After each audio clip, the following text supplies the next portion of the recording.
been a lot of work and it's been dragged out quite a bit, but the key was to get us a really good dean, not just filling the seat, but filling the seat with somebody who can come in and help grow this organization and make sure that we're running a really great College of Medicine. I know we've got a good College of Medicine, but we're really taking it up a notch or two for us. I'm also very pleased to tell you that we've appointed Julie Altman, Dr. Julie Altman, as the permanent dean of the College of Graduate Studies. Dr. Altman, congratulations and welcome to the team.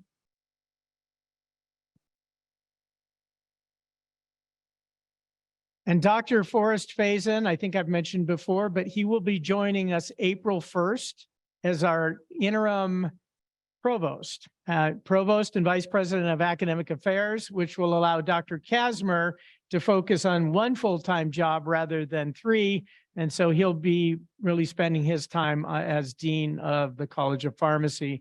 So I hope all of you welcome Dr. Faison when he comes here. He's been really an amazing partner with us already. If you heard him speak at commencement last year, it was extraordinary. He's a neurodevelopmental pediatrician. He was the former Surgeon General of the United States Navy, ran a $3 billion research and education enterprise in healthcare and a $20 billion health system. He was also vice president of research at Cleveland State University and vice president for health sciences there. I want to recognize the team who's been working on our dental college. When we brought them in, really November, after receiving approval by the Board of Trustees in September, they gave me a stretch goal of trying to get accredited within a short time frame. It's a huge pull. It's like Higher Learning Commission all over again, but for the very first time. And I expected it would likely take them about a year. So I was incredibly impressed to find out that they filed our CODA, it's the accreditation body, our CODA accreditation paperwork already last week. And this is really an amazing feat. And it takes an entire team. And I can't recognize everybody, but I do want to recognize 10 special people that put their heart and soul into this. And that's Dr. Frank Beck, the interim dean, Dr. Kristen Victoroff, who's the associate dean, Dr. Rick Kasmer, Deb Loyette, Lacey Madison, Clayton O'Neill, Mary Taylor, Maria Scheimer, Allison Hawks, and I want to make sure I don't forget anybody. And I think I got everybody. And if I didn't, my apologies, but that should be all the key players who put a huge amount of time and effort into this several thousand-page document in order to get the initial process underway. Now, it's a long process, so it's going to be about 4 months before we hear anything significant, and then probably another 4 months or so after that before they would schedule some time to come out and do a visit with us, because there is a site visit. This results eventually, we hope, in initial accreditation. And unlike other accreditation bodies, we don't receive full accreditation until you graduate your first class. So we've got a little bit road in front of us, but we've made amazing progress already. I also want to thank members of the human resources team for an incredible health and wellness fair. We had 176 faculty and staff attend last week. There were 28 vendors. We couldn't do this without the great team at Human Resources, led by Andre Burton, Charity Davis. I want to make sure I get everybody here. Kim Stormer, Laura Roloff, Jenna Morgan, and of course, special thanks to Margie Sanders for giving a great talk at that event also. And then finally, before I turn this over, I want to thank all of you who participated in the surveys that were sent out. The first one went out around name and branding, and one question about what do we need on this campus that we currently don't have. We had about 465 responses. They were pretty eye-opening. I just received them this morning, so it's not ready to digest and to share all the components with you, but it was really quite interesting, and there were some common themes, including the fact that actually people like the name Northeast Ohio Medical University. About 82% of respondents liked the name and thought we should stick with the brand. And then there's variation on both national and regional statuses. It followed a pretty normal distribution with slight shifts to the left or right, depending on whether it was state or if it was national. But thank you. You're going to get another survey that'll go out, I think, today. This one's a little different. It's 10 questions. There's only one survey for faculty and staff and a different one for students. And it's an opportunity for you to look at the resources on this campus, rate those resources, and tell us how we can improve them, which include things like NEOMED Healthcare, the Sequoia Center, human resources, benefits. So I expect a lot of participation. I hope for it, because we can't do what you want and try and be better at what we do unless we hear from you to do so. So finally, today is really about the strategy team. So I'm excited to present to you Samantha Bliss. Samantha is going to be leading the presentation today because Lacey is out in recovery. So Samantha, the floor is yours. All right. Good morning, everybody. So as many of you know, the strategy office likes to periodically join university updates to highlight the great work happening within the strategic plan. Today, I'm excited to bring you a couple speakers who are doing just that. So to get us started, NEOMED has been collaborating with the Akron-Canton Food Bank since last March to address food insecurity right here in our community. Dr. Sandra McPherson is here today with a couple of students who have participated in the pop-up pantry on the NEOMED campus. Please welcome Dr. McPherson, P1 Jocelyn Cribfield, and M2 Alexander Hyde. There's Jocelyn. She's joining us via Zoom. Is Alex here? Just checking on Alex. Okay. Well, how many of you have a stomach that's growling right now? It is that time, right? I'm kind of hungry. And y'all know where your next meal is coming usually, right? Well, 35 million Americans don't. And so many of our community members don't. And there's a lot of food insecurity in the world. And it's getting worse with COVID, the cost of gas, lack of transportation, a variety of things. So NEOMED partnered with the Akron-Canton Food Bank starting last March. Our first event had sideway snow at us while we were serving I think we had about 90 families served that first month. So the fourth Monday of every month, student organizations and the Student Services Office go out, meet up with the food truck. Has anyone seen the food truck on those Mondays back behind the library depository? And together we distribute food to families right here in the region. We're going to tell you a little bit about those. But I did want to share that, each time the families get some basic dry goods, meat when we can get that, vegetables and fruit, we bag and box that and give that to them, and they're so appreciative. And they provide a lead manager and we provide the students. As I mentioned, it's the fourth Monday of every month. And if you're so inclined to assist, we would love to have volunteers. As a matter of fact, in about 1 hour, we will be out there because it is the fourth Monday. And what's the weather like today? It doesn't matter. We're going to be out there because I think today is going to be lots of rain. And I know the students are on spring break, but the staff will be helping with this one for the most part. So I was going to have one of our students give you some stats, but I'll do that. And then Jocelyn's going to tell you a little bit more about the student role here. So thus far in the 11 dates we've done, 801 families have been helped. And that's about 80 families served each time we host a distribution, totaling about 2,144 individuals. And that number counts duplicated families, but 335 unique families visited the pop-up pantry. 47% of the families visited 2 or more times. There are pop-up pantries throughout the region, but there was never one right here in Rootstown and the Ravenna area.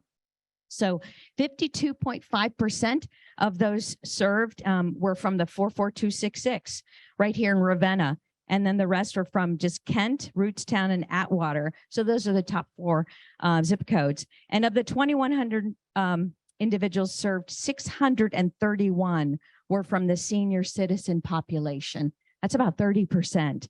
And 24% had children, so about 509 children served. So that there's a lot of need, and there continues to be a lot of need. I'm going to turn it over to Jocelyn. Jocelyn has volunteered, hi Jocelyn, for a couple of the pantries before as one of our students to share with you a little bit more information about the experience from the student perspective. Hi, so I'm Jocelyn. I'm a P1. So for the students, there's actually a lot of benefits to the experience. Student organizations are required to complete at least one service activity per year to maintain their active status. And this is a really, really great opportunity for them to do that. Personally, I helped out right before or right after during orientation. And so it was a really great experience to help me get kind of more settled in the community.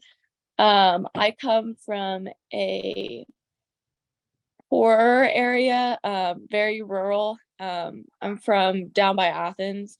So it was really great to get an opportunity to participate in this area too, because I used to be very active in my hometown.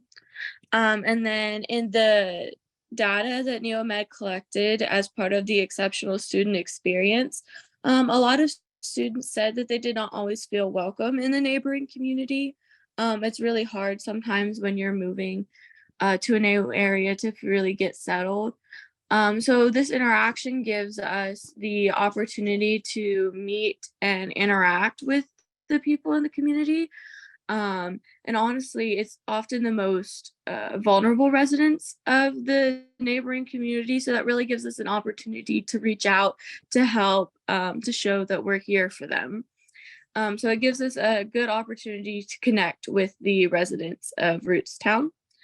And, you know, NEOMED will be continuing this partnership with the pantry for as long as students continue to volunteer and assist with the distribution.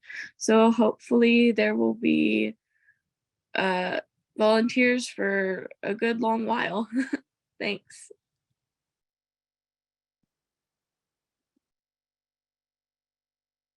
And yes, we do hope to continue the pantry. And if you're so inclined that your department wants to help and volunteer and support, we'd love to have you. Also, a quick shout out of thanks to many of you who either attended or donated or had raffle items submitted for the charity ball. Thanks to all of your efforts and our students there, $10,800 was raised for our student scholarships. So thank you and congratulations. Thank you, Dr. McPherson and Jocelyn. All right, next up, I'd like to welcome Dr. Jackie Boyle, who serves as the Vice Chair of the Diversity, Equity, and Inclusion Committee for the College of Pharmacy. In 2020, Dr. Boyle led efforts to establish the College of Pharmacy DEI Task Force, which initiated the focused work of the college in supporting DEI efforts. Today, Dr. Boyle will highlight the key successes of the committee and describe areas of focus for their work in the current academic year. Welcome, Dr. Boyle. Thank you. Good morning, everyone. I'm excited to be here and sorry that I sound like a frog. I appear to have come down with some sort of laryngitis, so I'm trying to combat that with lots of honey and tea, but I usually don't sound like this. I apologize. Well, I'm excited to share the work of our committee.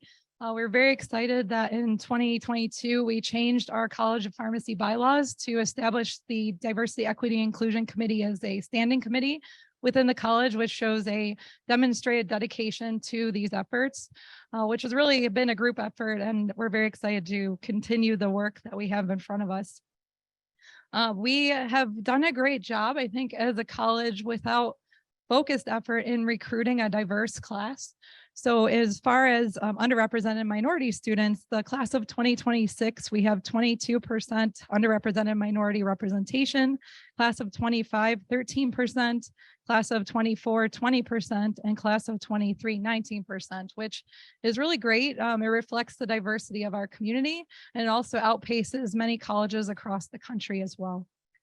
Some of our big efforts that we have going on for this academic year, and then I'd love to turn it over to my peer colleague over here, future Dr. Otai on the call to share a little bit about his experience as a student representative on the College of Pharmacy DEI committee.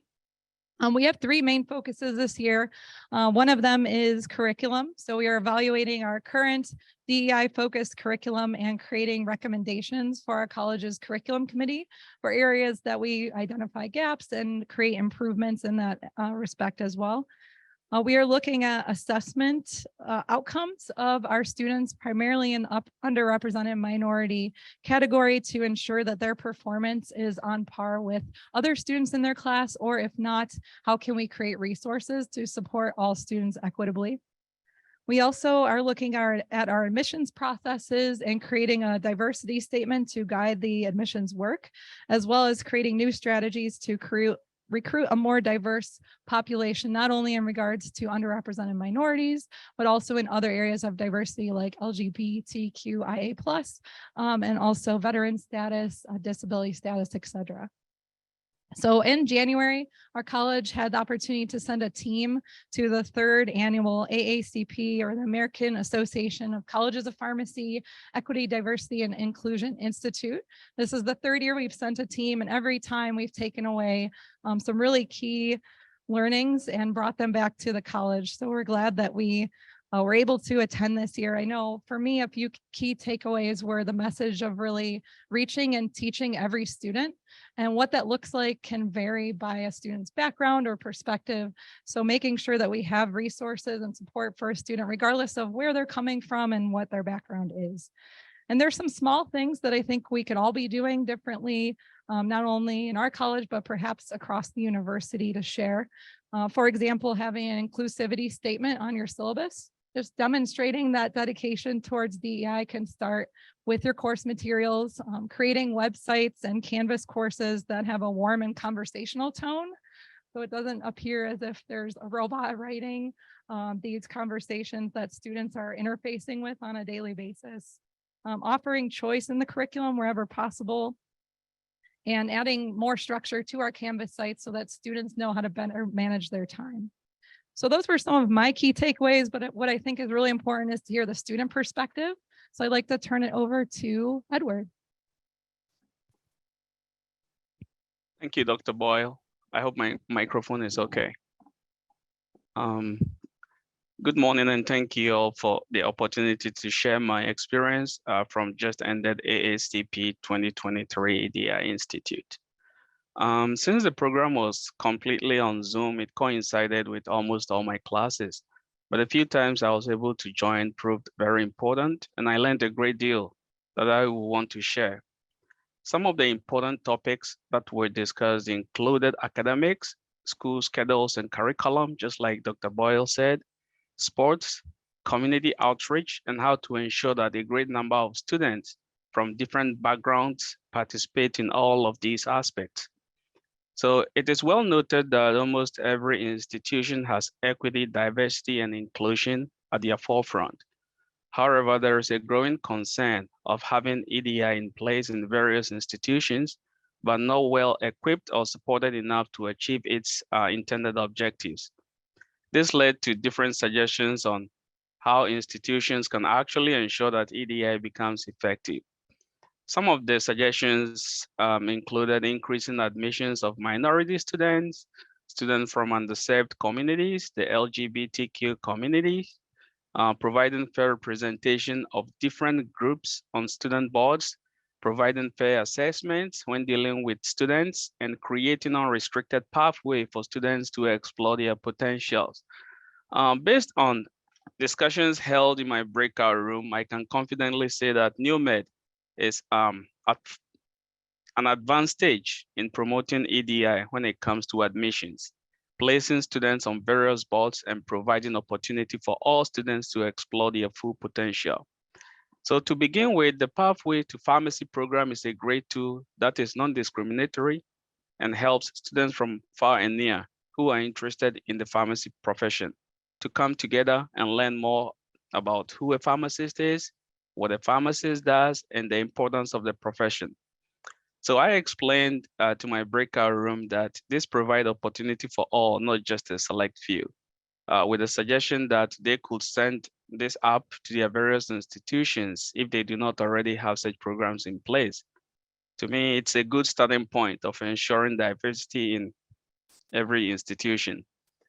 Again, I explained to them that NEOMED makes it very easy for every student in good academic standing to apply for every open position in student organization or on school boards and committees.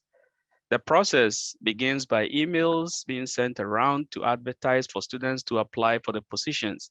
And the selection process is always based on merit, regardless of race, sexual orientation, religious, or cultural background. Finally, a question during a group discussion was brought up.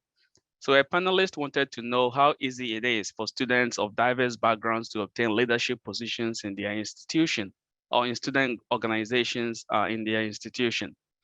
And I must admit that frankly, I am not surprised that I did not have any answer to that particular question, because one thing I have realized is that students who have English as second language, including myself, we rarely apply for leadership roles in student organizations or on school committees.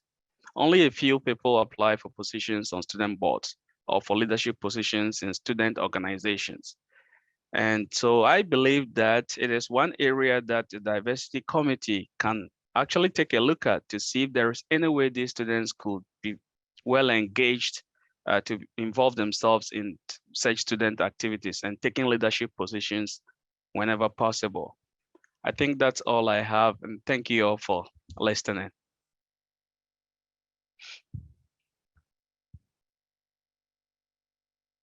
Well, thank you. Thank you so much, Edward, and thank you all for the opportunity to share. As you can see, Edward is one of our student leaders, absolutely. Thank you, Dr. Boyle and Edward. All right, next up, the NEOMED Department of Psychiatry is home to 3 statewide coordinating centers of excellence: the Criminal Justice Coordinating Center of Excellence, the Ohio Program for Campus Safety and Mental Health, and the Best Practices in Schizophrenia Treatment Center. Today, we're excited to have Ruth Samara, Executive Director of the centers, with us to provide an overview of the centers and highlight a few of their initiatives. Welcome, Ruth. Thank you. Thanks for inviting me to. As Samantha said, the Department of Psychiatry is home to 3 coordinating centers. So we thought that for today, the best thing for me to do would be to spend a few minutes telling you what the coordinating centers are, basically what they do, and then just highlight a few things. And then perhaps in the future, there'll be an opportunity to drill down a little bit and talk about some of our more specific initiatives. So first of all 3 of these centers do have a statewide scope, which I think is hard to envision at times. And they all partner with a wide array of community-based partners and organizations. They all provide training, consultation, and technical assistance for the purpose of improving systems of care and enhancing services specifically for people with serious mental illness and coexisting disorders in the community. The centers each have their own specific aim, but when I think of them collectively, I think I can sum them up by saying that they're all striving to ensure that people with serious mental illness have access to the best possible care, no matter where they live, study, or stay. We think that's vitally important. So I'm going to go in reverse order of longevity. And first, let me tell you, the Criminal Justice Coordinating Center of Excellence is the longest standing center of excellence, I think, both in the state and here at the university. It's been in existence since 2001. Following that, the Best Practices in Schizophrenia Treatment Center was developed in 2009. And then in 2011, the Ohio Program for Campus Safety and Mental Health was developed. So I'm going to go in reverse order and start with the Ohio Program for Campus Safety and Mental Health. The mission of that center is to promote a comprehensive approach to mental health, campus safety, and academic success at Ohio colleges and universities. And they have an annual initiative to secure funding to provide campus community development grants to Ohio colleges and universities in partnership with community-based providers in order to improve whether it's educational awareness or reduce stigma or enhance services on the college campus, but also to enhance the partnership with the community to ensure good systems of care. This center also offers a biennial statewide conference. There's one coming up this year in Columbus on May 18th or 19th. I can't picture the calendar. Jessica's looking at me. 18th or 19th, Jessica? May 18th. Thank you. And I think one of the things that, we looked at over the past couple of years with that center was its scope and its reach. And I don't think that everyone realizes that there aren't colleges and universities in every county in Ohio. We have 88 counties, and there are colleges and universities in 55 of those. And this center, through those campus community development grants, has worked with partnerships in 41 of those 55 counties. So it's got quite a reach, and Jessica works very hard to try to enhance that each year. And she brought on 3 new partners this year, which is in line with some of the strategic initiatives. And the other thing, there were a couple things in the Pulse today I would call your attention to with that center. One is a 2-day training, assist suicide prevention training that we're advertising that is free. So there may be people at this university that would like to attend that.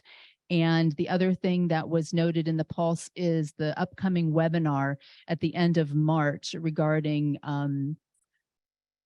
drug misuse on college campuses, basically, and that the center offers monthly educational webinars that are available to stakeholders and partners for universities. So then next, the best practices in schizophrenia treatment center. That center focuses its training, consultation, and technical assistance on advancing the adoption of evidence-based and promising schizophrenia treatment practices, primarily in community-based settings.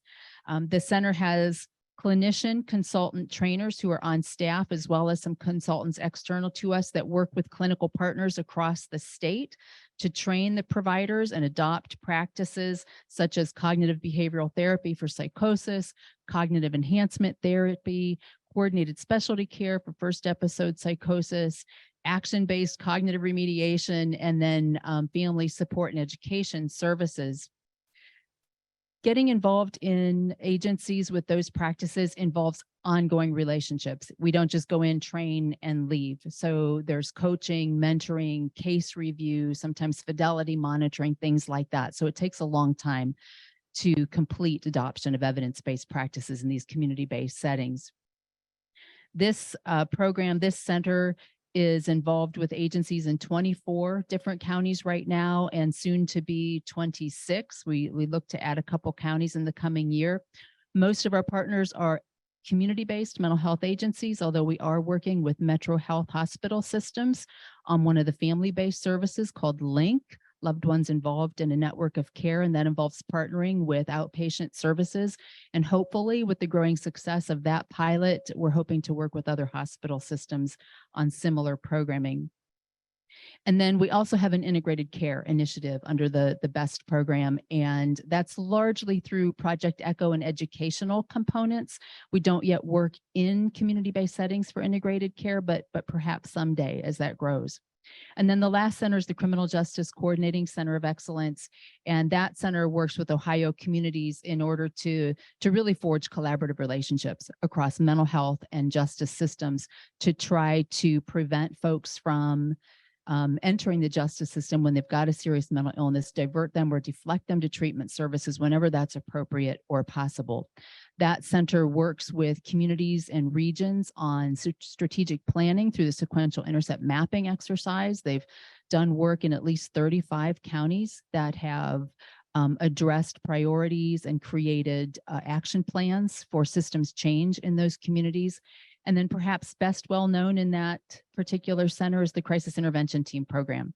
That center has been working with Ohio communities since the year 2001 to adopt CIT programs. And we have CIT officers here at NEOMED as well. And I think most well known with CIT is the training of law enforcement officers, even though there's a lot more to that program. We have over 15,000 law enforcement officers in Ohio who've participated in that full patrol officer course across all 88 counties, which is phenomenal. It's leading the country and the world actually in CIT development. So we have a lot to be proud of there. And that center is also the center that most recently was announced the recipient of the $4 million award through the ARPA funds to help do very similar work with opiate response as what we're doing with mental illness to enhance the deflection services that are going on around the state. So I think on that note, I will stop and pass on to the next one, Samantha.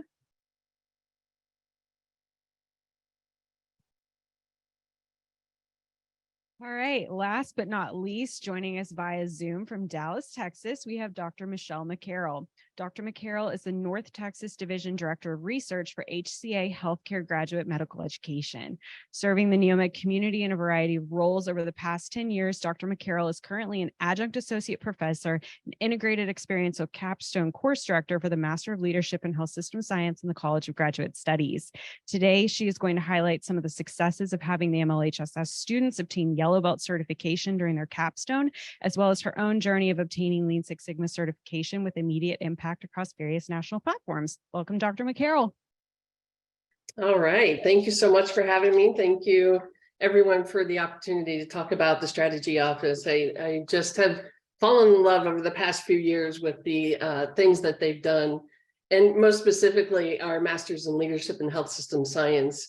And really the curriculum integrates the Yellow Belt program into the capstone experience, and merging these two experiences has really been a tremendous impact in regards to the health systems that we serve in their capstones, as well as the mentors, because most of the mentors that we work with have Lean Six Sigma certification, whether it's black belt, master black belt, or at least green belt. And so we are sending our students into the real world with healthcare transformation key concepts, then we're arming them with the tools they need to be successful.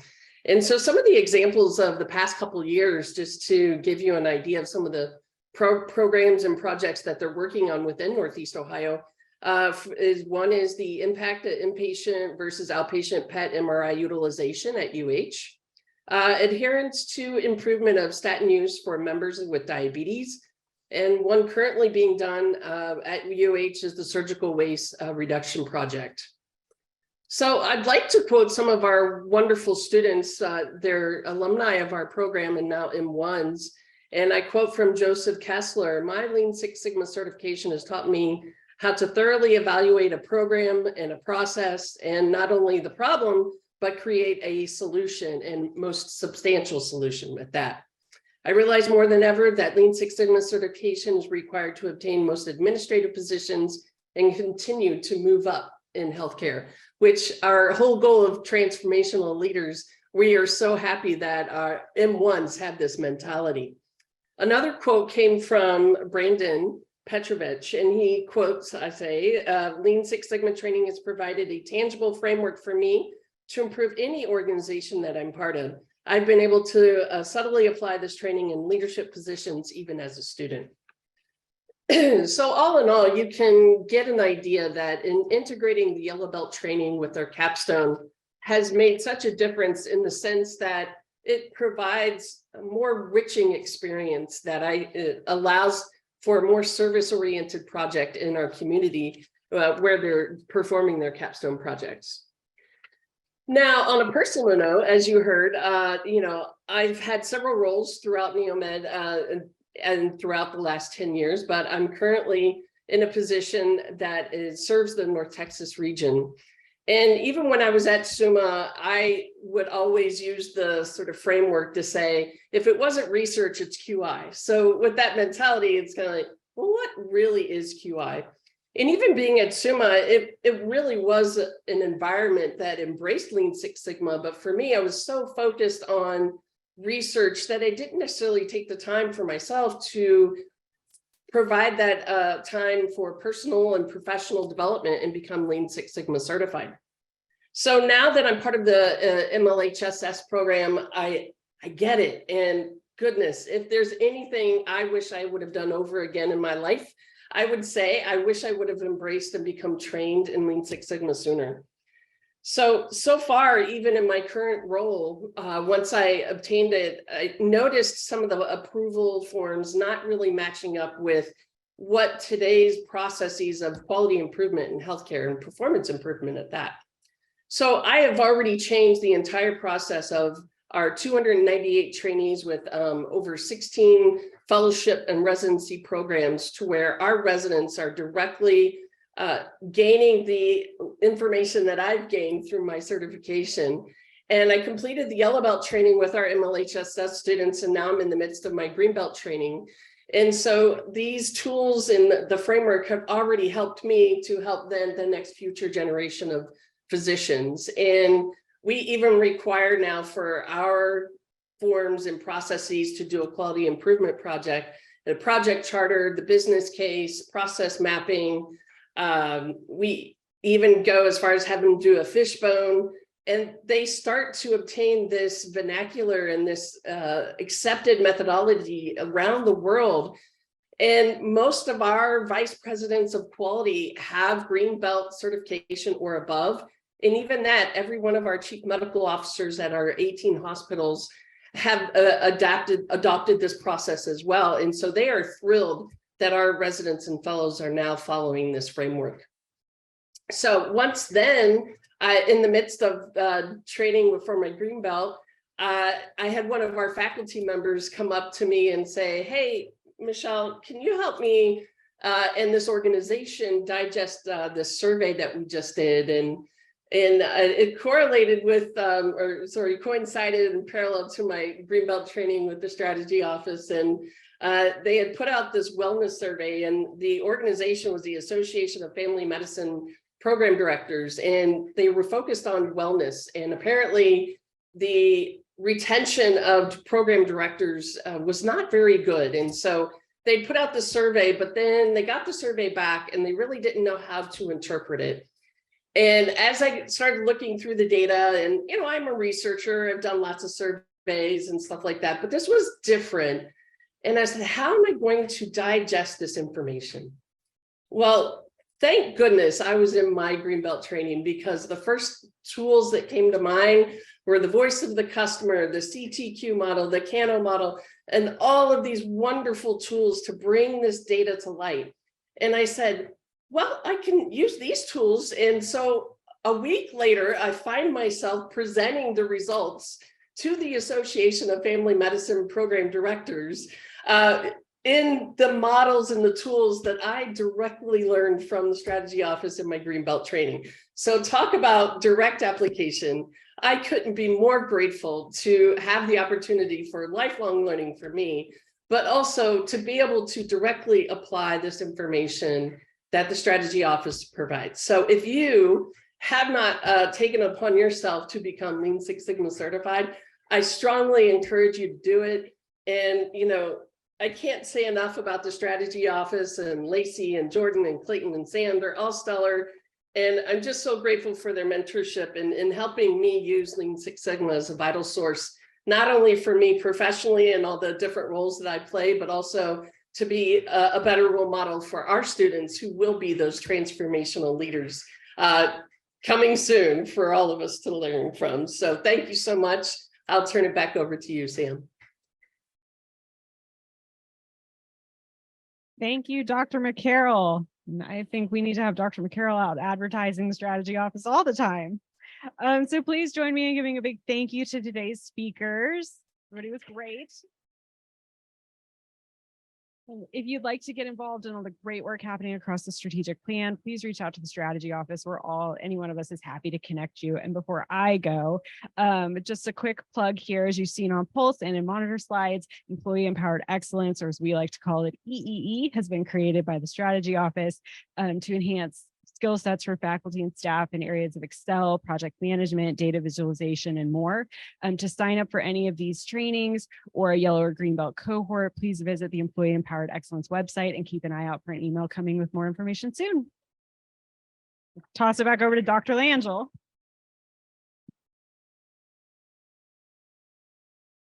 Quick announcement. Hi, everybody. So the Office of Student Services and the Office of Human Resources have teamed together to bring back the ice skating event. So you are all invited because it's going to be a NEOMED community event. So faculty, staff, students, alumni, and their family, guests, and friends. It'll be Saturday, March 18th from 3:50 to 5:50 p.m. at the Center Ice Sports Complex in North Canton. So any of you are welcome to just show up.